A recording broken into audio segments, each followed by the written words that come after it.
Check ಅನ್ನ ಪಾವತಿ ಮಾಡಿಬಿಟ್ಟಿರ್ತೀರ.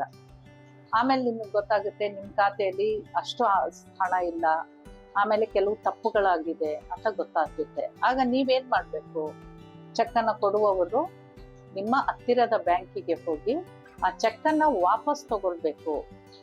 ನೀವು ಚೆಕ್ಕಿನ ಮೊತ್ತವನ್ನ ಕೊಟ್ಟಿದ್ದು ಕಡಿಮೆ ಅಮೌಂಟ್ ಇದೆ ಅಂತ ನಿಮಗೆ ತಿಳಿದಾಗ ಇಮಿಡಿಯೇಟ್ ಆಗಿ ನೀವು ಹತ್ತಿರದ ಬ್ಯಾಂಕಿಗೆ ಹೋಗಿ ಆ ಚೆಕ್ ಅನ್ನ ವಾಪಸ್ ತಗೊಳ್ರಿ. ಅದಕ್ಕೆ ಚೆಕ್ ರಿಟರ್ನ್ ಮೆಮೊ ಅಂತ ಒಂದು ಅಪ್ಲಿಕೇಶನ್ ನ ಕೊಡ್ರಿ, ಒಂದು ಅರ್ಜಿಯನ್ನ ಅವರಿಗೆ ಕೊಟ್ರೆ ನಿಮ್ಗೆ ಆ ಚೆಕ್ ವಾಪಸ್ ಬರುತ್ತೆ. ಸೊ ಆ ವಾಪಸ್ ಬಂದಾಗ ನೀವೇನ್ ಮಾಡ್ಬೋದು, ಅವರಿಗೆ ಪುನಃ ಇನ್ನೊಂದು ಚೆಕ್ ಅನ್ನ ನಿಮ್ಮ ಖಾತೆಯಲ್ಲಿ ನೀವು ಕೊಡುವಂತ ಚೆಕ್ಕಿನ ಮೊತ್ತದ ಹಣ ನಿಮ್ಮ ಖಾತೆಯಲ್ಲಿದ್ದಾಗ ಇನ್ನೊಂದು ಚೆಕ್ ಅನ್ನ ಅವರಿಗೆ ಕೊಡಬಹುದು. ಸೊ ಆಮೇಲೆ ಮತ್ತೆ ಏನ್ ಮಾಡ್ಬೇಕು, ಅದು ಆಗಿಲ್ಲ ಅಂದ್ರೆ ಓವರ್ ಡ್ರಾಫ್ಟ್ ಅನ್ನು ಕೂಡ ನೀವು ಕೊಡಬಹುದು. ಬ್ಯಾಂಕಿನ ಬ್ಯಾಲೆನ್ಸ್ ಅನ್ನ ಪರಿಗಣಿಸಿ ನೀವು ಇದನ್ನ ತಗೊಳ್ಬಹುದು. ತಗೊಂಡಾಗ ನಿಮ್ಗೆ ಕಾನೂನಿನ ಒಂದು ಶಿಕ್ಷೆಯನ್ನ ಕಡಿಮೆ ಮಾಡ್ಕೊಳ್ಳಕ್ಕೆ ನಿಮ್ಗೆ ಸಹಾಯ ಆಗುತ್ತೆ.